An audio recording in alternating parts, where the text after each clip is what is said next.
Sir, আপনার দোকানে একটা আমাকে কাজ দিন না স্যার। আমার মা খুব অসুস্থ, সারাদিন মান কাজ করে দোকানে এই যে টাকাটা পাবো, এই টাকা দিয়ে দিয়ে আমার মায়ের জন্য ওষুধ নিয়ে যাব স্যার।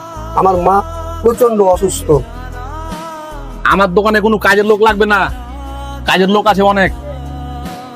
তোমার টাকা লাগবে তুমি সরাসরি বলতে পারো, এত কাহিনী করার কি আছে? হেলাও, এখানে কিছু টাকা আছে, তোমার মায়ের জন্য ওষুধ কিনে নেবে। না না স্যার, আমি ভিক্ষালি না। ভিক্ষা করো না মানে? এত নাটক করার কি আছে? তুমি না বললে তোমার মা খুব অসুস্থ, ওষুধ কেনার জন্য টাকা লাগবে? না না ভাই, আমি ভিক্ষার টাকা নিব না, আমি পরিশ্রম করে টাকা নিব। তাছাড়া আপনি তো বললেন আপনার দোকানে অনেক লোক আছে, আমার পরিশ্রমের আপনার দরকার নাই। আপনার দোকানে আমি পরিশ্রম করলাম না, আপনার টাকা নিব কেন?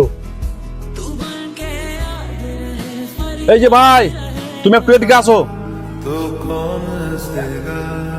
আচ্ছা ভাই, তুমি কি এই এলাকার আশেপাশে থাকো নাকি? জি স্যার, আমি ওই এলাকায় থাকি। তোমার বাবা কি করে? স্যার, আমার বাবা তো অনেক আগেই মারা গেছে। সে আমি ছোট্টবেলায় আমার বাবাকে দেখেছি, আজও আমি আমার বাবার ঠিক একটা মনে রাখতে পারিনি। আচ্ছা, তোমার মা কি করে? আমার মা মানুষের বাড়িতে কাজ করে আমাদের সংসারটা চালাতো। আমার মা এখন অনেক অসুস্থ, তাই কোনো কাজ কাম করতে পারে না, এখন বাড়িতেই থাকে। আচ্ছা, তুমি কি কি কাজ জানো আর কি কি কাজ পারো আমাকে একটু বলো তো। স্যার, আমি একটা হার্ডওয়্যারের দোকানে কাজ করতাম। আমার মা অসুস্থতার কারণে আমি আমার মায়ের সেবা করার জন্য এক সপ্তাহে আমি ছুটি নিয়েছিলাম। এই এক সপ্তাহ ছুটি নেওয়ার জন্যে ওই দোকানদার আমাকে স্যার কাজ থেকে বাদ দিয়ে দিয়েছে, আমার জায়গায় আরেকজনকে কাজে নিয়ে নিয়েছে।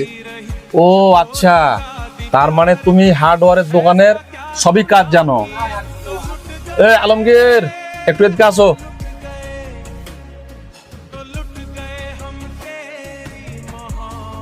আলমগীর, এই ভাইয়ের মা খুব অসুস্থ, ওর চাকরি নাই, বেকার, টাকার খুব দরকার, ওর মার জন্য ওষুধ কিনতে হবে। এই কিন্তু হার্ডওয়্যারের দোকানের যাবতীয় কাজ জানে। ওকে আমাদের দোকানে তো একটা লোক লাগতো, তো আজ থেকে ওকে আমাদের দোকানে রাখলাম। ওকে আমাদের হার্ডওয়্যারের দোকানে যাবতীয় কাজগুলো একটু বুঝিয়ে দাও। ঠিক আছে মহাজন, ওকে আমি এখনই কাজটা বুঝিয়ে দিচ্ছি। আর হ্যাঁ ভাই, তোমার বেতন কত দিতে হবে? তুমি আগে যে দোকানে থাকতে, ওই দোকানে তোমাকে বেতন কত দিত? আমি যে আগে হার্ডওয়্যারের দোকানে কাজ করতাম, প্রতি মাসে 10,000 টাকা করে বেতন দিত। ও আচ্ছা, তার মানে আগের হার্ডওয়্যারের দোকানে তোমাকে 10,000 টাকা বেতন দিত। সমস্যা নাই, আমি তোমাকে 15,000 টাকা মাসে বেতন দিব। হ্যাঁ, এখানে কিছু টাকা আছে, আজকে থেকে তুমি জয়েন করে দাও। তোমার এটা মাসিক অ্যাডভান্স 2,000 টাকা দিলাম। যাওয়ার সময় তোমার মায়ের জন্য ওষুধ কিনে নিয়ে যেও।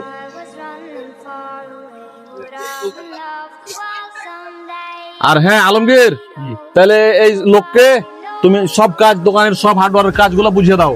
ঠিক আছে, আজকে থেকে জয়েন করে দিলাম। আচ্ছা ঠিক আছে, আমি সব কাজ বুঝিয়ে দিচ্ছি।